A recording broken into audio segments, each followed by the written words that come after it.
Hello students, welcome back to Gopal study circle. Last વિડીયોમાં આપણે ધોરણ 9ના જે એક્ઝામ્પલ્સ હતા ઉદાહરણ નંબર 1ના પહેલો ને બીજું જોયું. તો આ વિડીયોમાં આપણે ત્રીજા નંબરનો એક્ઝામ્પલ જોઈશું. 4 બરાબર 5x માઇનસ 3y. ચલો, how to solve this example, કેવી રીતે સોલ્વ કરીશું, લેટ્સ સી. તો 4 બરાબર 5x ઓછા 3y છે. તો અહીંયા બે પ્રોબેબિલિટી એટલે કે સંભાવના થશે. 5x ને આ બાજુ લાવી દો તો માઇનસ હશે, માઇનસ લન વાય ને આ બાજુ લાવી દો તો પ્લસ લન વાય થઈ જાય. એના કરતાં સહેલી રીત તો એ જ છે. તો દેખો, 5x એવા ને એવા રહેશે, માઇનસ લન વાય પણ એવા ને એવા. આ પ્લસ 4 ને હું આ બાજુ લાવું તો શું થઈ જાય, -4 થઈ જાય. એ બાજુ કશું વધ્યું નહીં તો શું લખીશું, =0. તો થઈ ગયું ax વત્તા by વત્તા c સ્વરૂપ.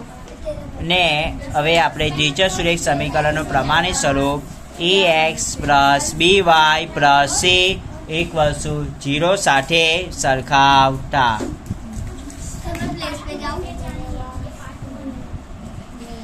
જ્યાં a બરાબર તમને વેલ્યુ મળશે એની 5, બીની વેલ્યુ તમને મળશે -3 અને સીની વેલ્યુ તમને મળશે -4. ઠીક છે. એ જ પ્રમાણે આગળ ચોથા નંબરનો દાખલો આપ્યો છે.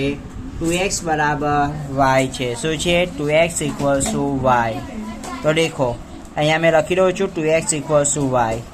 તો 2x એવા ને એવા, પ્લસ વાયને હું આ બાજુ લાવું તો શું આવે, -y.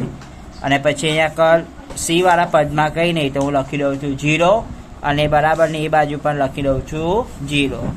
ને હું લખું છું ax વત્તા by પ્લસ c = 0 સાથે સરખાવતા. જ્યાં તમને a ની વેલ્યુ એટલે કે કિંમત મળશે a બરાબર 2, બીની તમને વેલ્યુ મળશે અહીંયા આગળ સહગુણક કંઈ નહીં તો ગણા 1, b બરાબર -1 અને c બરાબર શું રહેશે, 0. શું રહેશે, 0. સો આ મેં તમને ઉદાહરણ નંબર 1ના જે 1, 2 અને 3 અને 4 જે એક્ઝામ્પલ હતા એ 2 વિડીયો દ્વારા મેં તમને સમજાવી દીધા. આઈ હોપ કે તમને સમજમાં આવ્યું હશે.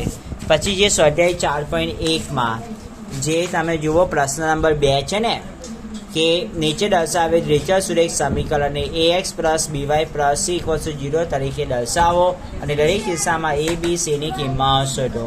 જેમાં 1 થી 8 એક્ઝામ્પલ આપ્યા છે જે આ પ્રમાણે છે. આઈ હોપ કે તમને સમજ પડી જશે એ પણ.